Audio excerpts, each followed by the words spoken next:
Oke, baiklah Bapak Ibu Saudara, salam sejahtera bagi kita semua. Selamat kita berjumpa kembali dalam channel Paulus Pinontoan Tirayo di program Menang Bersama Yesus. Saat ini, saya akan menemani Bapak Ibu Saudara dalam beberapa waktu ke depan. Namun sebelum Bapak Ibu Saudara nonton video ini, jangan lupa tekan tombol subscribe-nya, komen, like sebanyak-banyaknya, dan jangan dilewati video ini atau tonton terus video ini agar supaya Bapak Ibu Saudara mendapatkan notifikasi khotbah-khotbah atau renungan-renungan dari saya. Dan terima kasih, Tuhan memberkati Bapak Ibu Saudara yang sudah subscribe channel ini. Semoga channel ini makin berkembang berkat dukungan atau support dari Bapak Ibu Saudara. Dan doa saya agar supaya Tuhan selalu memberikan kesehatan, kekuatan, berkat Tuhan melimpah bagi Bapak Ibu Saudara dimanapun berada. Dan jika Bapak Ibu Saudara membutuhkan layanan doa, Bapak Ibu bisa tinggalkan komentar di kolom komentar di bawah ini, atau bisa hubungi kami di 0852 4030 2930. Dan tim doa kami, yaitu tim doa Yabes, akan mendoakan Bapak Ibu Saudara. Dan saat ini saya akan memberikan tema renungan saya atau tema khotbah saya adalah peluang untuk melayani. Dan mari kita buka Alkitab kita sama-sama. Kita buka dalam kitab Galatia pasal 6 ayat yang ke-9 sampai ayat yang ke-10. Galatia pasal 6 ayat yang 9 sampai ayat yang ke-10 saya akan bacakan buat kita semua.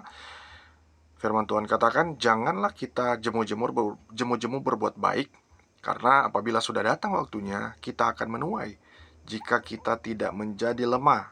Karena itu, selama masih ada kesempatan bagi kita, marilah kita berbuat baik kepada semua orang, tetapi terutama kepada kawan-kawan kita seiman. Nah, Bapak Ibu Saudara, firman Tuhan mengajak kita agar supaya kita tidak jemu-jemu berbuat baik.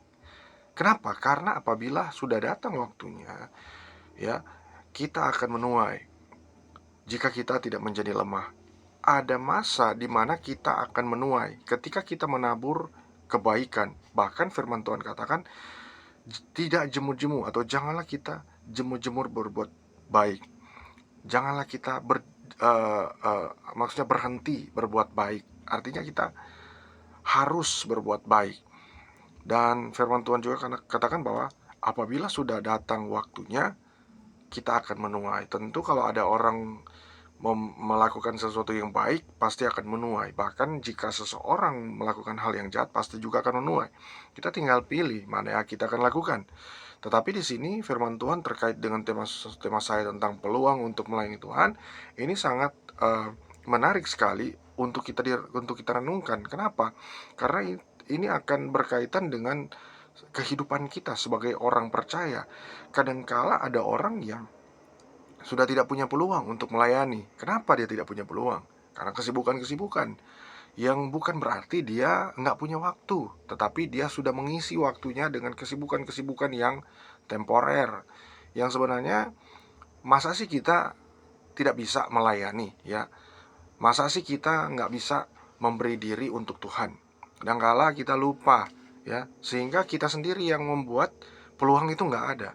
Padahal firman Tuhan justru sering mengingatkan kita bahwa Tuhan memberikan kesempatan bagi kita dan waktu, ya. Peluang itu berbicara tentang waktu, berbicara juga tentang kesempatan, momen yang harus kita ambil.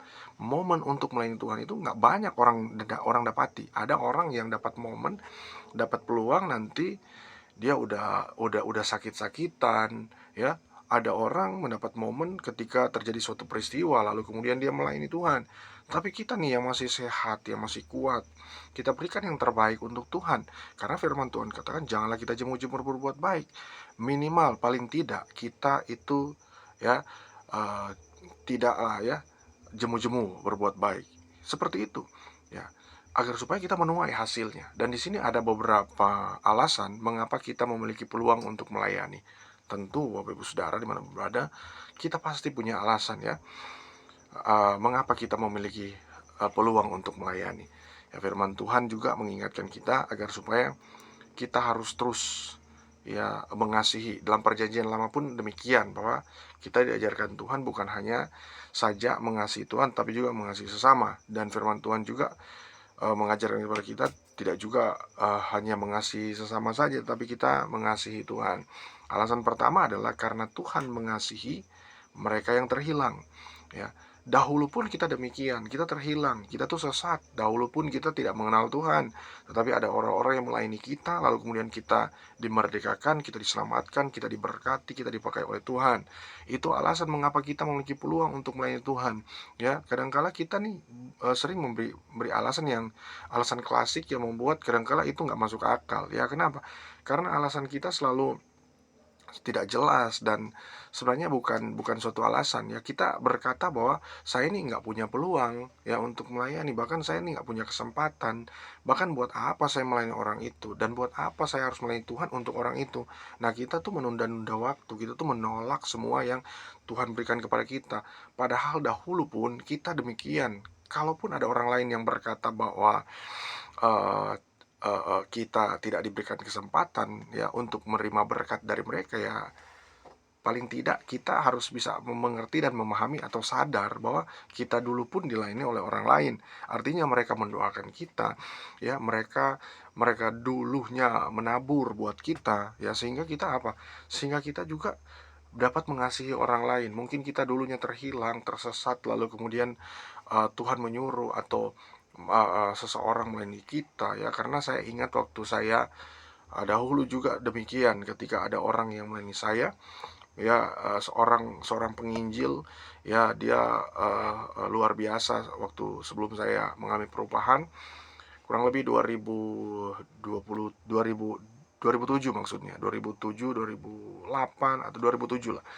Waktu saya juga ketemu ya dengan penginjil seperti mereka, ya, dari Jakarta. Mereka rangkul saya, dan kemudian mereka doakan saya, padahal mereka tuh ingin bergaul dengan kita-kita, ya, seperti itu. Tetapi pun kalau kita lihat, mereka itu sangat tulus ya melayani Tuhan, ya.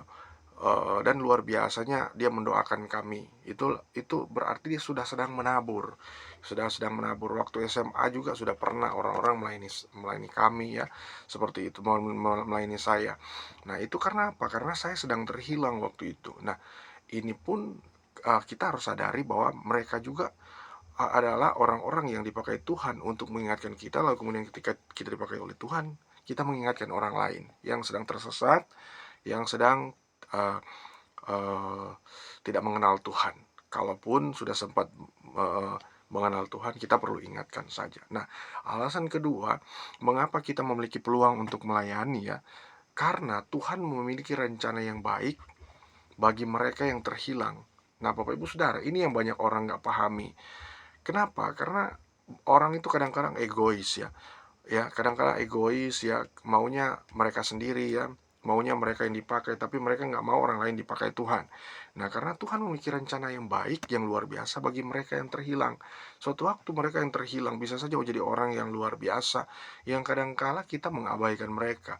Padahal mereka tuh yang kemudian akan juga menjadi orang-orang yang menggenapi rencana Tuhan, ya. Tentu saja Tuhan tidak hanya menggunakan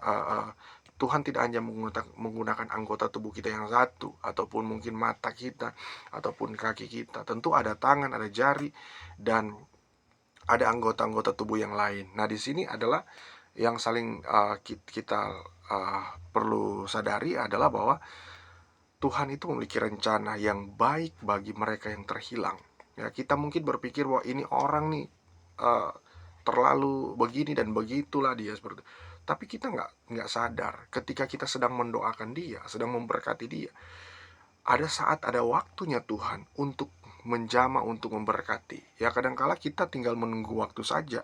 Kita bukan membuat kita membenci diri mereka ataupun kita membenci mereka, tetapi kita mendoakan mereka. Kadangkala ketika kita sedang dijahatin, direka-rekain yang jahat, kita harus pegang, harus klaim bahwa ketika kita doakan mereka, Tuhan, Engkau berkati mereka, Engkau sertai mereka. Nah, disitulah doa yang tulus itu ada dalam hati kita. Tapi kalau kita salah berdoa, bagaimana mungkin Tuhan akan menjamah? Nggak mungkin. Ya, kita harus doa orang benar itu harus benar-benar dari hati. Doa orang benar itu harus benar-benar mengasihi Tuhan, dan kasih Tuhan itu terjadi ataupun dialami atau mengalir bagi orang orang lain, ya, dan kemudian itu dirasakan. Nah, dalam kehidupan kita pun demikian. Nah, di sini alasan ketiga, eh, mengapa kita memiliki peluang untuk melayani Tuhan, ya karena Tuhan menyediakan keselamatan bagi mereka yang mau percaya. Nah, ini yang harus kita pahami juga, bahwa karena Tuhan menyediakan keselamatan, Tuhan tuh nggak hanya menyelamatkan kita. Kadangkala kita, karena kita merasa nih udah jadi orang percaya, orang kudus, kita nggak mau mendoakan mereka, kita nggak mau bersyafaat untuk mereka, kita nggak mau mendoakan mereka, kita nggak mau taruh mereka di list-list doa kita, ya. Tetapi saya saya percaya bahwa ketika kita memiliki peluang untuk melayani, maka berbicara melayani itu bukan hanya berbicara tentang berkhotbah, bukan hanya berbicara tentang menjadi pelayan di gereja, tetapi dia tulus menaikkan doa kepada Tuhan, dia berdoa kepada Tuhan, dia angkat tangan kepada Tuhan untuk siapapun, agar supaya Tuhan memberkati ataupun menyertai, bahkan menyelamatkan, ya, mereka yang mau percaya, ya, seperti itu. Jadi Bapak Ibu Saudara, marilah kita tetap mengasihi Tuhan dengan sungguh-sungguh, dengan sepenuh hati, maka Tuhan akan memberkati kita. Semoga video ini dapat bermanfaat bagi kita semua, dan Tuhan Yesus memberkati.